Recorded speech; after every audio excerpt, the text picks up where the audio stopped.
but it's something attractive about an asshole to them. But they won't admit it because Oprah and them, you know, the vagina mafia tells women how they're supposed to think, but they still don't know why they still attracted to this dude who's not as nice as the guy for Valentine's Day who brought them flowers and chocolate, and they don't know why they hate that dude. If you don't know what the Red Pill is, it's basically like a self-improvement community inspired by that Matrix thing, where it's calling men to wake up and see women for how they really are and see self-improvement for how it really is. And I think it has good intentions, but like any community, it's gonna get saturated by dumb motherfuckers trying to take advantage of the innocent young men looking for some advice. Fresh and fit, you dumb motherfuckers. I got kind of bored of the Red Pill, like they weren't really saying that much anymore. Like, don't jerk off, take cold showers. That's great, man.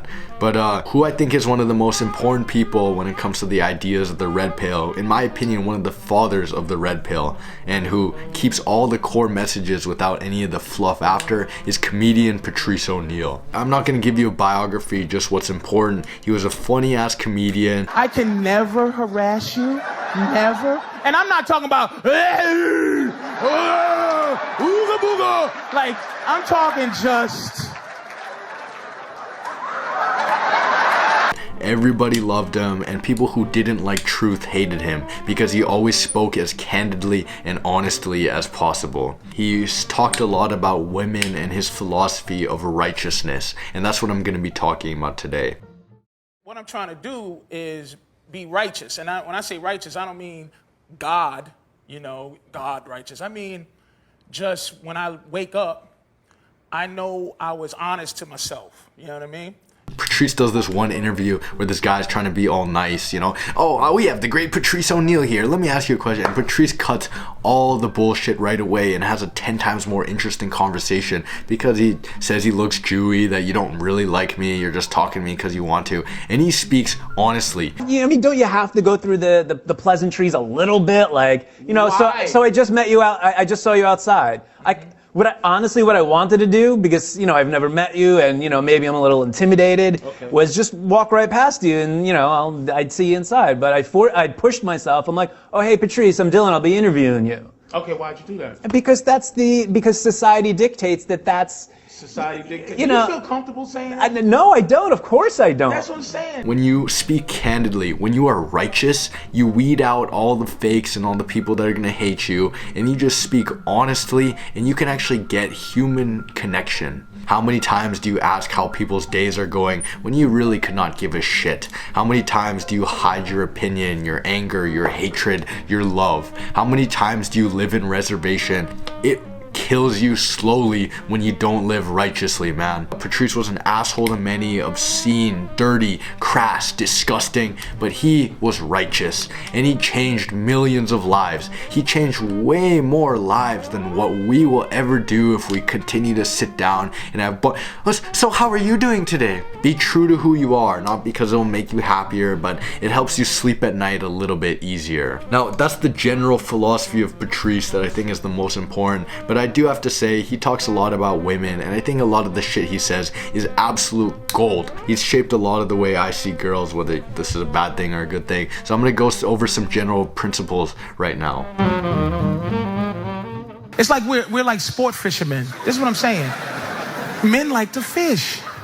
And sport fishing is different from catching fish for food. You just get it, you catch it, and you show your friends, and then you release it back into the water.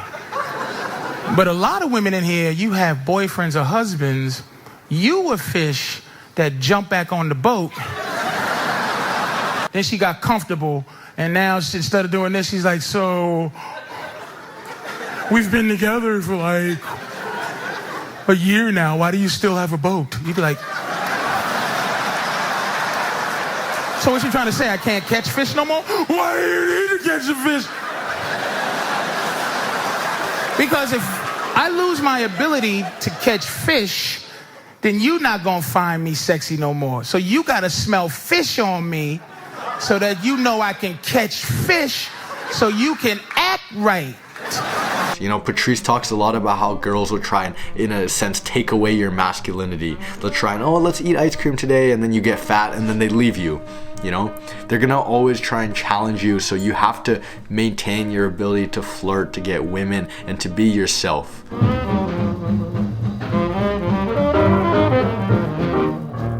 A good relationship is always one where the girl is a little bit insecure. Not like, oh, bitch, your breath stink or your head's fat.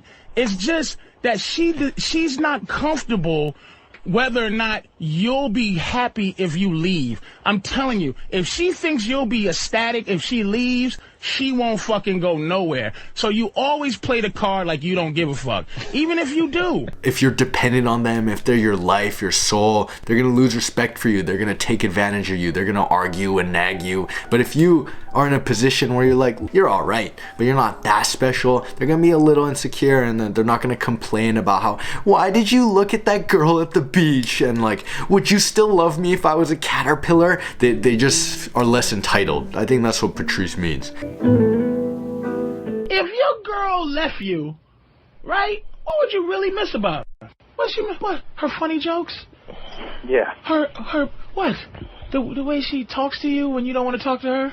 I think a lot of our ideas of women and what they can bring and how much we value them is completely conceptual, and in reality, most of them are not that funny, most of them are not that smart, most of them are not that pretty. We say it's for connection, love, or beauty, but Patrice was an absolute legend, man. I'm gonna tell you how he affected my life. I was an absolute pussy-ass bitch. I didn't want to say what I thought. I was scared what other people thought of me. Oh, the feminists are gonna cancel me, and I like being like girls. There was always a pit in my stomach because I felt like I wasn't living truthfully to me. So when I heard about Patrice O'Neal's righteousness, being honest to yourself, I decided to just live it out for a day. If a girl annoyed me, I made fun of her, I talked a lot of shit, and I was angry, and people hated me more, and I was righteous. In a sense, this has partially made me more of a pussy. I felt feelings towards girls harder, but at least I was being authentic to me, you know? A lot of part of me is a sort of melancholic, hopeless romantic, and I always tried to hide that, because